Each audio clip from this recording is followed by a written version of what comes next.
Hello everyone, welcome back to the channel. आज हम Indian constitution के पार्ट 2 को पढ़ेंगे, जो कि हमारा सिटीजनशिप मतलब नागरिकता।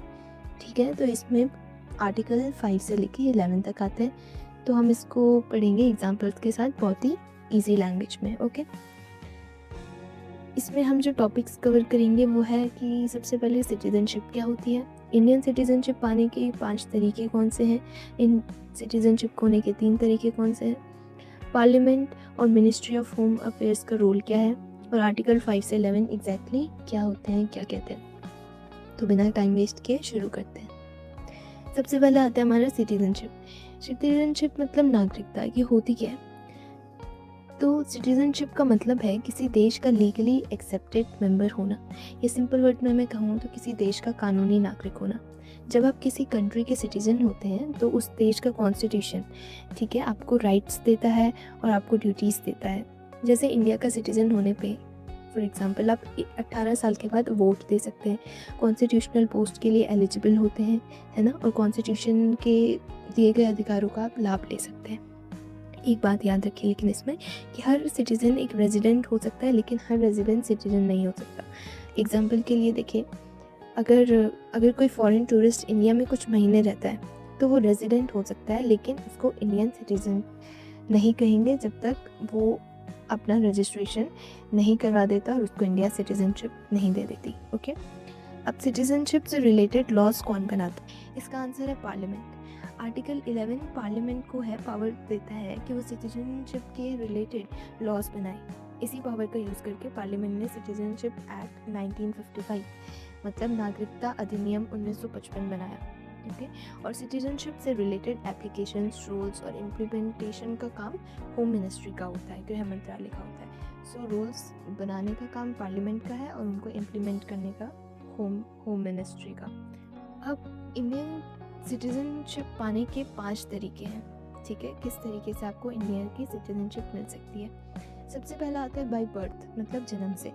ठीक है, जन्म के आधार पर अगर किसी व्यक्ति का जन्म इंडिया में हुआ है और सिटीजनशिप एक्ट की कंडीशन पूरी होती है तो वो इंडिया का सिटीजन बन सकता है। ठीक है, नेक्स्ट आता है number 2 bye decent. Bye decent मतलब वंश के आधार पे।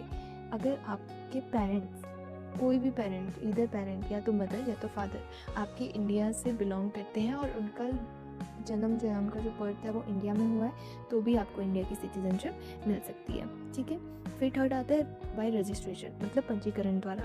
रजिस्ट्रेशन का मतलब है गवर्नमेंट के रिकॉर्ड्स में ऑफिशियली अपना नाम रजिस्टर करना। ये जो है ये फॉरेन पीपल जो है उनके लिए है। ठीक है, लेकिन हर फॉरेन सिटीजन के लिए नहीं होता है। ठीक है, ये जब पर्सन इंडिया ओरिजिन का हो या इंडियन सिटीजन का स्पाउस हो, अगर ये लीगल कंडीशन पूरी करते हैं तो रजिस्ट्रेशन के थ्रू इंडिया की सिटीजनशिप ले सकते हैं।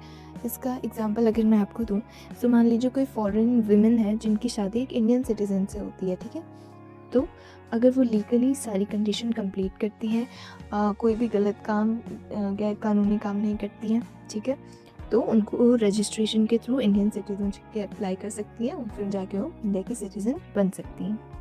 तो ये है बाय रजिस्ट्रेशन। नेक्स्ट आता है बाय नेचुरलाइजेशन।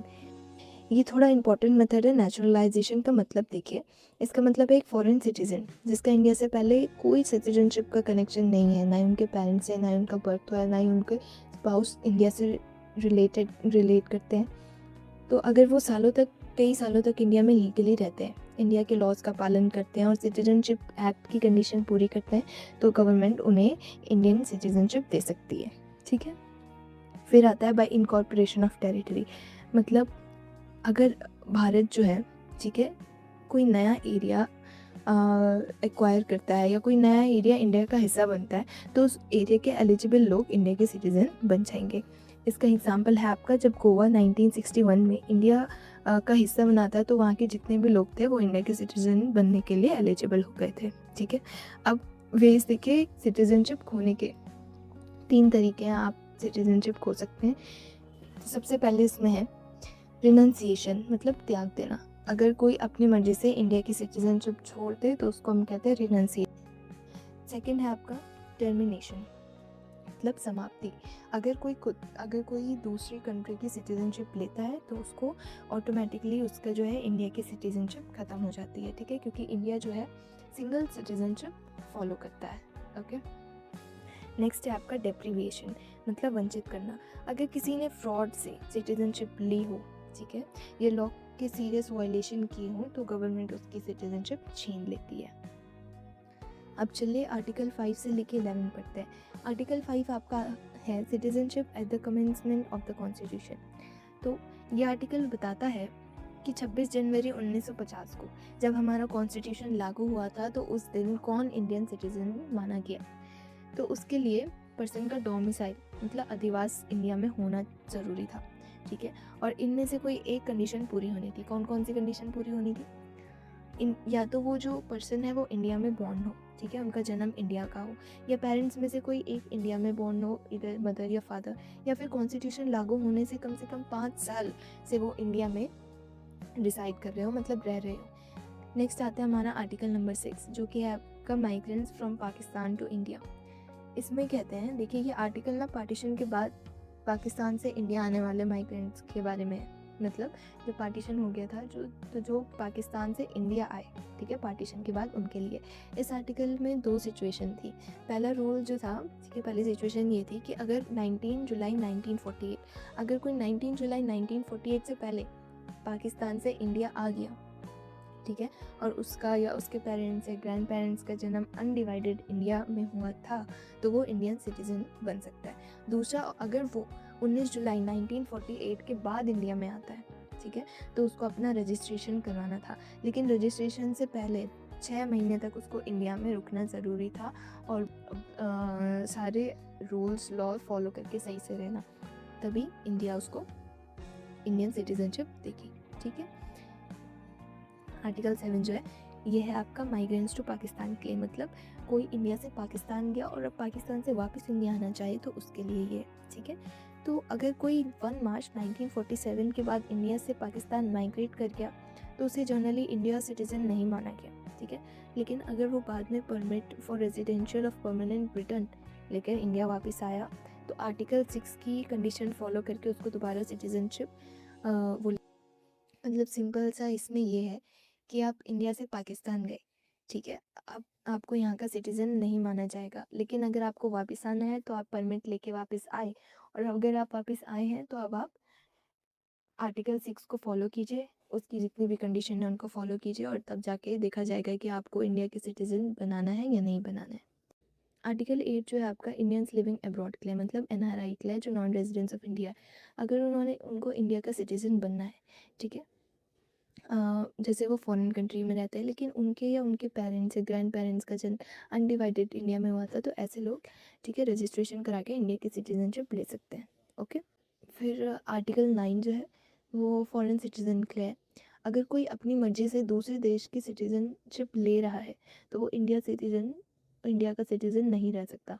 इसी वजह से इंडिया डुअल सिटीजनशिप अलाउ नहीं करता है, ठीक है। अगर फॉरेन आर्टिकल 9 जो आपका फॉरेन सिटीजनशिप के लिए, मतलब अगर आप दूसरे देश की सिटीजनशिप ले रहे हो, नागरिकता ले रहे हो अपनी मर्जी से, तो आपको इंडिया की सिटीजनशिप छोड़नी पड़ेगी। आप दोनों जगह की नहीं रख सकते हैं एक साथ।